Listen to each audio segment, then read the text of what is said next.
Hello, welcome back! So, first of all, for clarification, this is the rekrap1 speedrun, so the well with the seed rekrap1, originally by rekrap himself.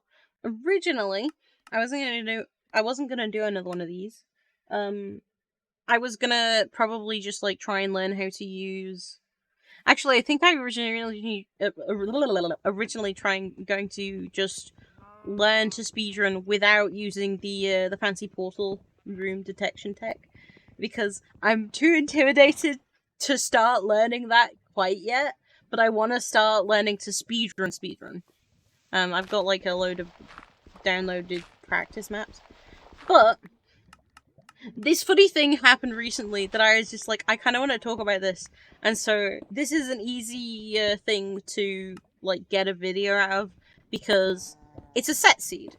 So it's a lot easier to know what you're doing and to be able to finish, because you know what you're handling, you know what you're dealing with, you know where everything is. The only thing is like doing it efficiently. Which this run itself was a bit scuffed. This was one of my more scuffed ones, but it was also weirdly one of my best. I did do some more afterwards where I was trying to beat the time that I got. However, I had some issues with that. One of them, I think I've learned that if you place if you place the respawn anchors first, you know how you put them above the crying obsidian? I think they act as like a barrier from the explosions for the bed. Because when I tried to do my beds, because I thought I would leave them as a just precaution last minute thing, when I tried to do that, my beds did like no damage, and I swear my bed rhythm was fine. And I was doing it at the right times. So I kind of lost that run. But it's okay, we learn, and that's honestly something that I felt this time around with the speedrun, that I was like really taking to heart, was something that rekrap has said once in one of his videos, that he was like collecting mistakes. It's like, you know what, I did that once, I'm not going to do that again, because I know now. And honestly, I just enjoyed this so much more. Like, I enjoyed the other speedrunning, don't get me wrong, but so many times I'd feel so demoralized afterwards, and I'd be like, oh, I'm just like so bad at the game, and I feel like I don't want to do this. For the most part, this I've just like been, I want to get back to it. I want to do a better run. I want to keep going. And genuinely, yesterday when I went on a walk, because I was running this all yesterday, doing a buttload of runs. Also, please forgive my portal building. I swear to you, it was better in some of the other runs.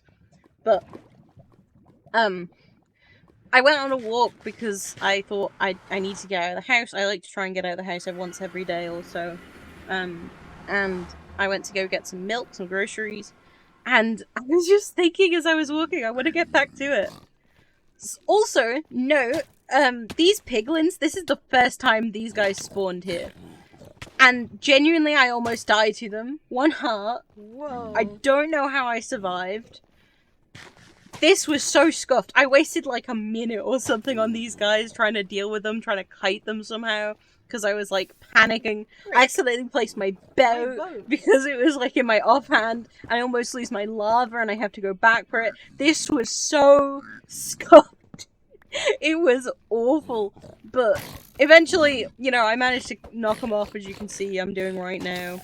But goodness gracious, man. It was so bad. Such a time waste. It must have wasted about a minute or something. Maybe a bit less than a minute, but like, still. One of the things that you'll note I'll do different. Also, that boat trick is so hard, did you know? Like, genuinely, so many times I'd mess it up and I'd end up suffocating the wall and having to, like, just do it normally. One thing I did different to rekrap was I got some gold from this ruined portal up here. I also always got too much wood because I was a wood fanatic and always so scared. I really need to stop doing that. But I'd get this stuff from up here because it would have enough iron in it to make an iron pickaxe. So I could mine that piece of gold down there. I get 2 gold from it. I get armor so I can get into the bastion without being chased. And I also, there was a piece of gold in the bastion that I also got, like a block of it that I don't think rekrap got. Because I was always trying to high roll for obsidian. I decided I wanted to... Oh shoot, sorry, that's my alarm for medication. It's 8:30.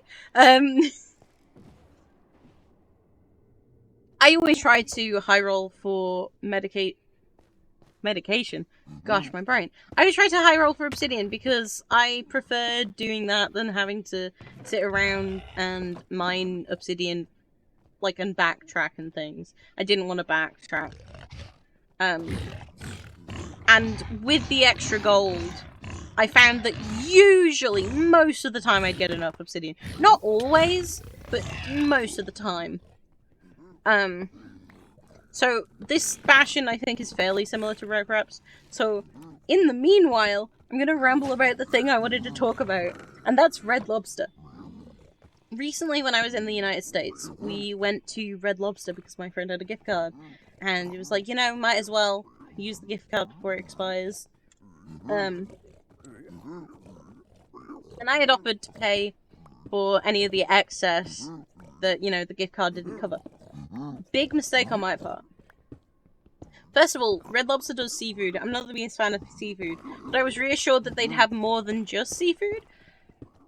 The options they had was like a jacket potato, which is a baked potato, for my American viewers. Which you would think a seafood place doing jacket potatoes would have tuna mayo as an option. They don't! In America, they don't have tuna mayo on... They don't use it with jacket potatoes. They don't have it as a topping, which is just bonkers to me. And when I mentioned it to Ban, she was like, "What do you mean tuna mayo?" She was like disgusted. I'm like, I swear, I promise, genuinely, if anyone out here is watching this and is like, "What do you mean tuna mayo? That sounds disgusting," I promise to you, genuinely, it's really good. It goes really well. I was skeptical too at first when I first tried it, but it is really good. I promise. But that's beside the point. I didn't really like Red Lobster's food. They managed to butcher a jacket potato, which, how do you do that? But, and also they were so expensive. But I ended up paying the excess, and I had to put my email down because I wanted a receipt, and they were like, do an email receipt. Which, by the way, might I just mention with American restaurants, why do they take my card? I don't like it. That's one thing Red Lobster did fine, was it let you pay, like, at the table. But, like, you don't like them taking my card, my debit card away. I don't like that. You don't do that in Europe. You don't do that in England. Doesn't happen. But I put my email down just so that I could get a receipt. Because I like having receipts and things. And they keep emailing me. They keep emailing me with promotions. Now here's the fun fact about Red Lobster. In England, we don't have Red Lobster. We do not have this restaurant. It does not exist here. Like, it's not a thing. It is not a thing here. And they keep emailing me with, like, promotions. And I'm like, I'm not coming back to America anytime soon. That is expensive. Stop emailing me. I wouldn't go to a Red Lobster anyway, to be fair, because I wasn't a fan of them. But, like, it's just, like, been so annoying. So I was like, okay, I'm gonna click the unsubscribe button. It sends me to this page where it says unauthorized activity detected, and says you have to email the security team to describe your case if you think it's been a mistake, with a big long case number. And I'm like, what do you mean unauthorized? I just want to unsubscribe. I don't want emails anymore. Why is this such a hassle? And then, after I've sent this email and stuff, they send me another email, like, with a promotion that was like, enjoy all shrimp linguine or something. It was, and I was just like, I don't, go away, please. So at that point, like, I think it had been like a day or two, I ended up just blocking the email account, because I'm just like, I don't want this spam. It's so annoying. But I just think it's such a wild thing. My guess, to be fair to Red Lobster, my guess is that they might see that because I'm back in England now. I went on a trip to America in July, through I think, like, it was for, like, 2 or 3 weeks. And honestly, I had an amazing time. I have no qualms there. I had a great time. It was nice hanging out with friends that I've only seen, like, once in real life. Because Ban went to England and we met here. Which was really cool, by the way. But, like, my guess is that they see my British IP, and they're like, something's wrong here. Why would a British person be trying to access this page? Or, like, access this particular page? Clearly something's wrong and this is malicious activity. Please, Red Lobster, I promise you it's not. I just want to unsubscribe from your email list that I didn't want to be on anyway. I just wanted my receipt. So that's my ramble. That's the thing that I really wanted to talk about. Dealing with those wither skeletons was always such a, like, gamble, because sometimes they'd be in the most obnoxious places, like there. I still don't know how I did get hit there by all 3 of those. Also, oh, my fighting is so bad. I keep getting hit. The melee from the blazes is, like, genuinely so annoying to deal with. Also, at this point, I'm like, oh, I can make an iron axe. Haha. Success. I don't think it helps much, because it's, if you, like, get crits with a stone axe, I think you can kill them in 2 anyway.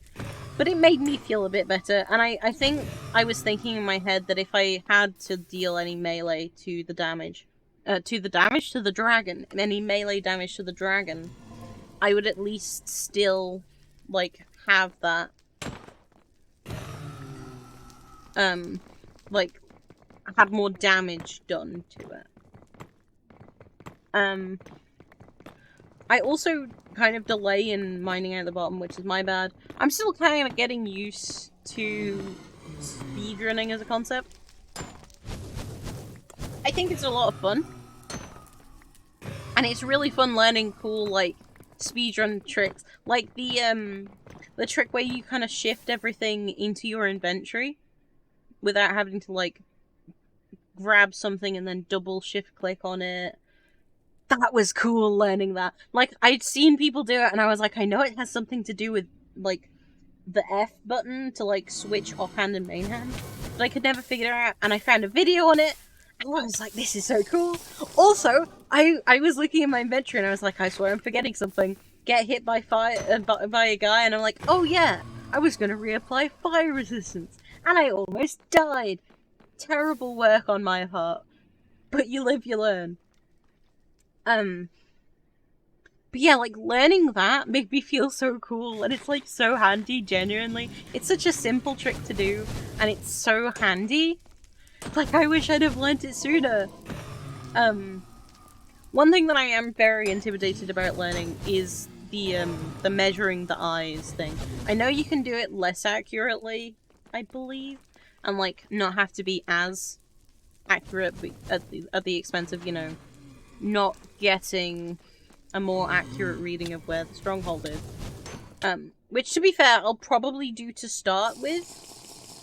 But what I'll most likely do is I think I'll do, like, I'll start doing random seeds, and just trying to find the portal room, not the portal room, trying to find the stronghold via, like, normal methods, from the actual game itself, where you, like, throw eyes and you're like, okay, it's this direction. I'll probably do that to start with, just to learn, like, other speedrun stuff, you know, like, how to do things faster, how to keep going. I do have some practice maps downloaded that I've been trying to, like, on and off work on, to get my crafting better, to get my key, like, hotkeying better, and also, like, speed bridging. I've been trying to work on that since the last one, since the amount of times I failed that speedrun was awful. That being said, my crafting there was not that ideal, but it's fine. But something interesting about this is, I didn't have enough string. I had enough string for, I think, about 4 beds, but I don't think I've ever been able to make a 4 bed in the end fight practice map for the 1 cycle. I think I've hit a 5 beds a few times, and I maybe hit a 4 bed once. Maybe. I'm not entirely sure about that. So I remembered, and I've done this one once before in a run, one that unfortunately I failed at with the one cycle. I remembered that there was a library like right nearby, and you can get string from destroying the cobwebs with a sword. So I was like, I can just get more string here. I probably wasted more time than I should have. I got enough for 7 beds because that was enough where I felt confident. Because I'd actually practiced this end fight a few times on some failed runs where I'd like just cheated myself the right amount of stuff that I'd forgotten just so that I could still practice it. I probably could have done it with just 6, because I did also have a respawn anchor, but I really wanted 7. And I actually kind of flubbed my placement of my respawn anchor, and I kind of put it to the side. Which, to be fair, based on my assumption that placing respawn anchors and using them at the last minute actually blocks damage from the Ender Dragon, probably saved my bacon, because I probably would have done that. Also, that was unnecessary. I didn't need that extra string, but I was panicking by this point. But yeah, I ended up getting enough string for 7 beds, because I felt confident enough with that. I make them here, and honestly, again, there's so much about this run that is scuffed, and I know that it's really not the best run, and it probably could have been done so much better, but I mean, it was done so much better by rekrap himself on his own run. Which again, actually, I don't know if I said this. You should definitely go check out his run. I'm gonna link it at the end. You should absolutely go check it out. It's really good, and like rekrap's videos have been what has been really inspiring me to try and get into the Minecraft speedrun. Even if I'm not like amazing, I still want to do it because it's just like so fun learning all these tactics and then being able to use them in like casual Minecraft. It's so fun. Also, forgive this pearl. I pearled too much like to the what's it called, the pillar, and I almost died there. I took a load of fall damage unnecessarily. As you can see in a minute here, this is how I messed up my respawn anchor. I decided to place it on both sides because I've been having some trouble going from the front, and I was like, I'll do it from the back this time. And then I placed it wrong. But I think that might have saved my bacon.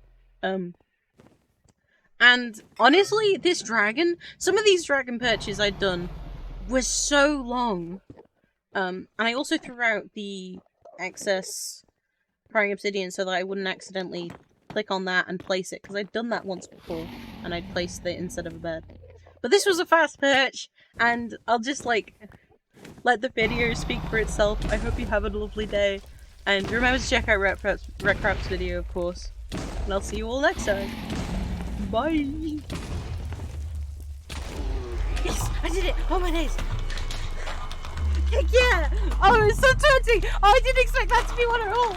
Yes! Oh, my days! Please tell me I was recording. I was. Was I recording my audio? Yeah. Oh, my days! I did it! I might do another one to try and get a bit better because I didn't get enough string in that one. That was like a scuffed run, but man, am I glad to have done it. GG.